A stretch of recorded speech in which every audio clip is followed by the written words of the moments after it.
It's not the first time incumbent administrations in Nigeria have inaugurated industrial councils. Successive governments armed with honest intentions have made spirited attempts to turn around the economy. The reason is not far-fetched. It's difficult to ignore the embarrassing deficits that exist between the richness of Nigeria's natural, human, mineral and economic potential and the sorry reality of our fortune. It's not all gloom and doom, but we could do much better if we grab ourselves by the bootstraps with an incurable determination to make things work. So on this day, May the 30th, 2017, Nigeria lays hold of another opportunity to write a different story and turn the country towards a more prosperous trajectory as the acting president, Professor Osinbajo, inaugurates the Presidential Industrial Policy and Competitiveness Advisory Council. The room is filled with federal ministers in charge of industry, trade and investment, power, works and housing, finance, mining and petroleum, as well as other notable business leaders in the organized private sector, exchanging pleasantries.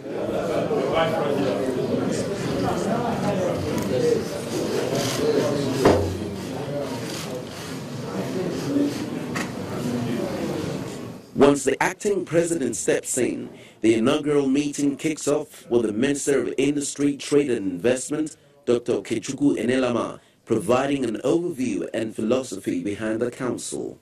The primary objective of the Industrial Council is to assist the government in formulating policies and strategies that will enhance the performance of the industrial sector or specific parts of it in furtherance of the overall industrialization program.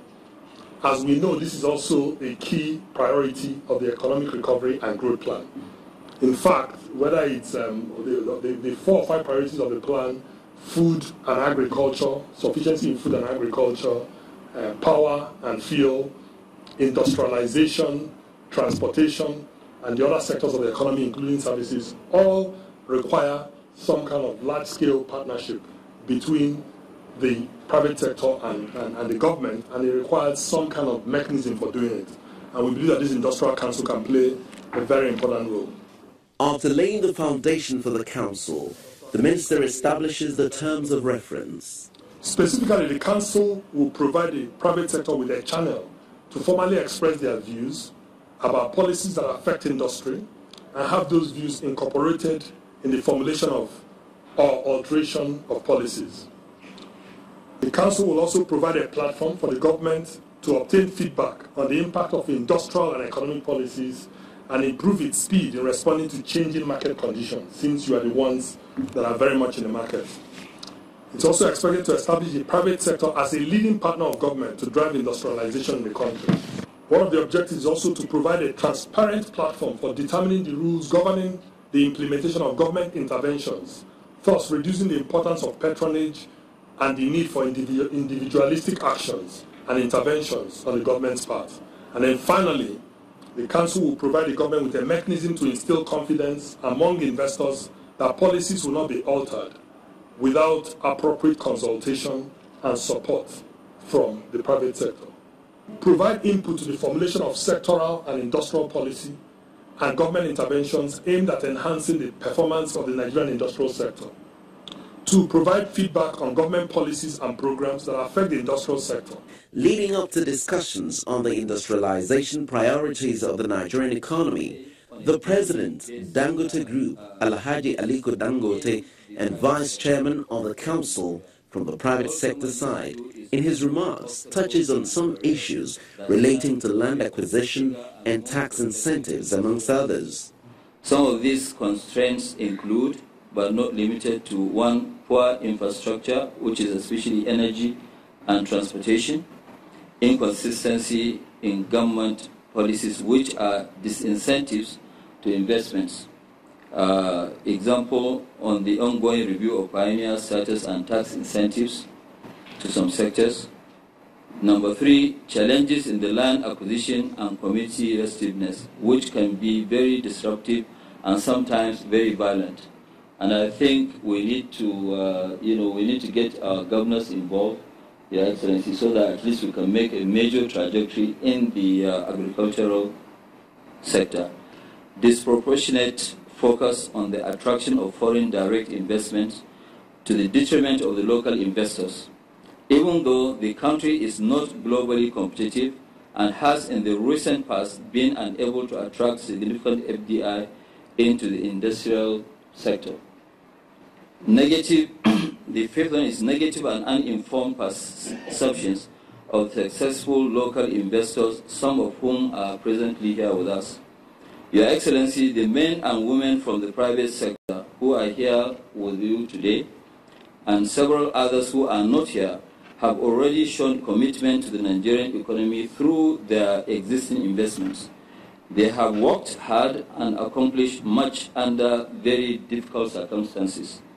They need to be assisted and encouraged to do more.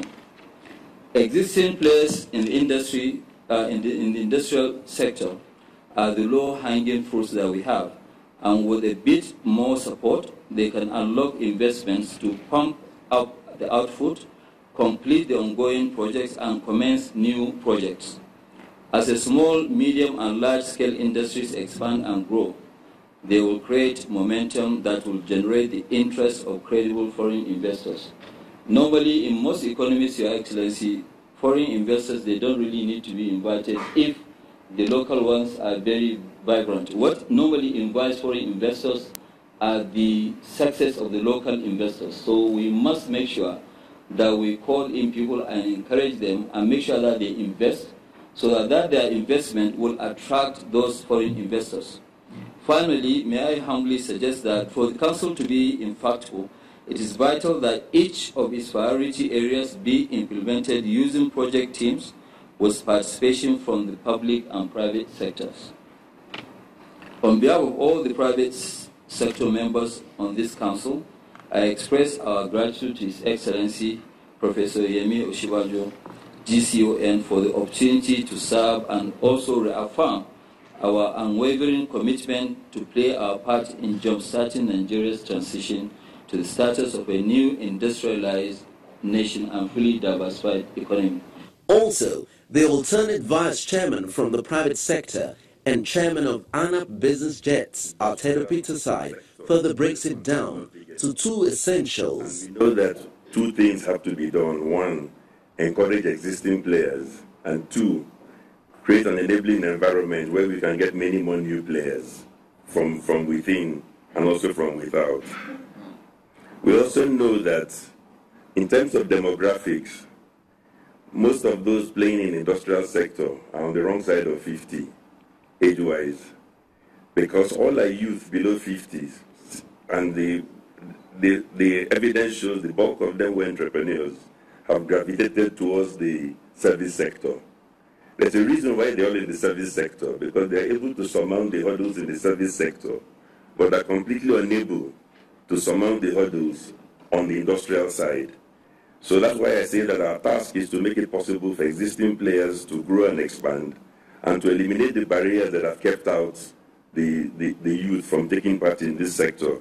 That should be a vibrant sector. In so doing, our approach has to be holistic. We've got to examine all aspects of the problems encountered by existing players and potential newcomers. It cannot be that we do business only by government intervention periodically, because if you run the right environment and put the right policies in place, government should not need to intervene except in very rare cases. So these are just my initial remarks, and I would like to put it on record that I support this effort. And I think it's important that we get to the root cause of the broad range of things that have to be done to ensure that we have a thriving industrial sector in Nigeria very soon.